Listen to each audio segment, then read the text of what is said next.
ഇതുവരെ നടന്നിട്ടുള്ള വോട്ട് ചോരി ആരോപണങ്ങളിൽ ഏറ്റവും ക്രെഡിബിൾ ആയിട്ടുള്ള ആരോപണമാണിത്. അതായത് രാഹുൽ ഗാന്ധി പല ഈ വോട്ടർ പട്ടികയിലെ ക്രമക്കേടുകൾ, വ്യാജ വോട്ടർ പട്ടിക ക്രമക്കേടുകൾ, ഡിലീറ്റ് ചെയ്യുക, കൂട്ടിച്ചേർക്കപ്പെട്ടവ, തെറ്റായ അഡ്രസ്സുള്ളവ, ഇത് തെരഞ്ഞെടുപ്പ് കമ്മീഷൻ്റെ തന്നെ വോട്ടർ പട്ടിക നിർദ്ധാരണം ചെയ്താണ് ആ ആരോപണം ഉന്നയിക്കുന്നത്. ഇതങ്ങനെ ഒരു ആരോപണമല്ല. വോട്ട് ചേർക്കുകയോ വോട്ട് ഒഴിവാക്കുകയല്ല ചെയ്തത്. തെരഞ്ഞെടുപ്പ് കമ്മീഷൻ പുറപ്പെടുവിച്ചിട്ടുള്ള പ്രസ്താവനകൾ, അറിയിപ്പുകൾ, തെരഞ്ഞെടുപ്പ് കമ്മീഷൻ്റെ വെബ്സൈറ്റിൽ കൊടുത്തിട്ടുള്ള വിവരങ്ങൾ, ഇത് മാത്രം ആധാരമാക്കിയാണ് അദ്ദേഹം ഈ കണ്ടെത്തൽ നടന്നത്. യഥാർത്ഥത്തിൽ ഇത് പരകാല പ്രഭാവർ ചെയ്യേണ്ട പണിയാണോ? അല്ല. യഥാർത്ഥത്തിൽ ഇത് മാധ്യമങ്ങൾ ചെയ്യേണ്ട പണിയാണ്. ഇന്ത്യയിലെ മാധ്യമങ്ങൾ ആ പണി ചെയ്യുന്നില്ല എന്നുള്ളതാണ് ഒരു പ്രശ്നം. അതിൻ്റെ കാരണം ഈ പരകാല പ്രഭാവർ ഒരു വലിയ റിസർച്ച് ചെയ്തൊന്നും അല്ല അത് ചെയ്തത്. വലിയ റിസർച്ച് ചെയ്യുന്ന കാര്യമേ അല്ല.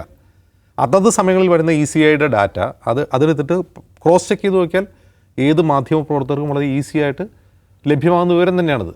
ഇത് ആരും ചെയ്തില്ല. ഇതിൽ സംശയം പരകാല പ്രഭാവർ ഇതൊന്ന് ക്രോസ് ചെക്ക് ചെയ്തു. ക്രോസ് ചെയ്ത് ഇപ്പോൾ കണ്ട മിസ്മാച്ചസ് ആണ് അദ്ദേഹം വിളിച്ചു പറയുന്നത്. അപ്പോൾ യഥാർത്ഥത്തിൽ തെരഞ്ഞെടുപ്പ് കമ്മീഷൻ ഒരു റഫറിയുടെ റോൾ വിട്ട് കളിക്കളത്തിലിറങ്ങി കളിക്കുന്നു എന്ന ആരോപണം നിലനിൽക്കെ ഇന്ത്യയിലെ വോട്ടർമാർ എത്രമാത്രം ഇത്ര ആരോപണങ്ങളോട് പ്രതികരിക്കുന്നുണ്ട്. ഈവൻ ആന്ധ്രയിൽ നിന്ന് തന്നെ എന്ത് പ്രതികരണങ്ങൾ ഉണ്ടാകുന്നുണ്ട്.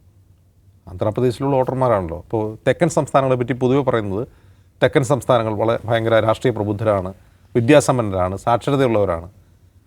ആന്ധ്രയിൽ നിന്ന് എന്ത് പ്രതികരണം ഉണ്ടായിട്ടുള്ളത്? ഒരു പ്രതികരണം ഉണ്ടായിട്ടില്ല. എന്തുകൊണ്ടായിരിക്കും YSRCP ഇതേക്കുറിച്ച് മൗനം പാലിക്കുന്നത്? കാരണം YSRCPയുടെ ഭരണം യഥാർത്ഥത്തിൽ ഒരു ആൻറ്റി ഇൻകംബൻസി ഉണ്ടാക്കി എന്നുള്ളത് ശരിയാണ്. അത് ശരിയായിരുന്നു താനും.